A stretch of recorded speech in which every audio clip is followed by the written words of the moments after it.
International criminal court of justice ICC ఇప్పటికీ ఒక కీలకమైనటువంటి అడుగుగానే ఉంది. ఐసీసీ తాజాగా చూస్తున్నటువంటి వ్యవహారమే ఏ క్షణంలోనైనా పుతిన్కి ఆర్డర్ ఇవ్వచ్చు, పుతిన్ని అరెస్ట్ చేయమని చెప్పి ఆర్డర్ ఇవ్వచ్చు అన్నటువంటిది పెద్ద ఎత్తున చర్చ జరుగుతుంది.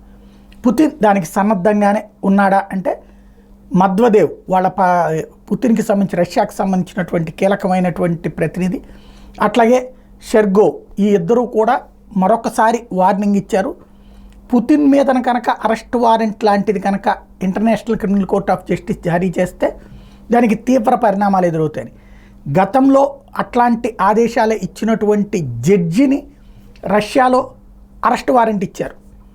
అంటే ఐసీసీ తీర్పుల్ని అంగీకరించము అన్నది రష్యా ముందే చెప్పినటువంటి నేపథ్యంలో, కాకపోతే ఇక్కడ ఒక సమస్య వస్తుంది. పుతిన్ మిత్ర దేశాలు కొన్ని ఐసీసీతో సంబంధాలు ఉన్నాయి, ఐసీసీలో భాగస్వామ్యం అయ్యారు. అందుకని మనం సౌత్ ఆఫ్రికాకు కూడా బ్రిక్స్ సదస్సుకి వెళ్ళలేదు రష్యా అధ్యక్షుడు. అలాంటి పరిస్థితులు ఉంటాయి. అలాంటి పరిస్థితి రాకుండా చూసేందుకు రకరకాల ప్రయత్నాలు చేస్తుంది రష్యా. ఆ పరిస్థితి సృష్టించేందుకు ప్రయత్నిస్తుంది అమెరికా.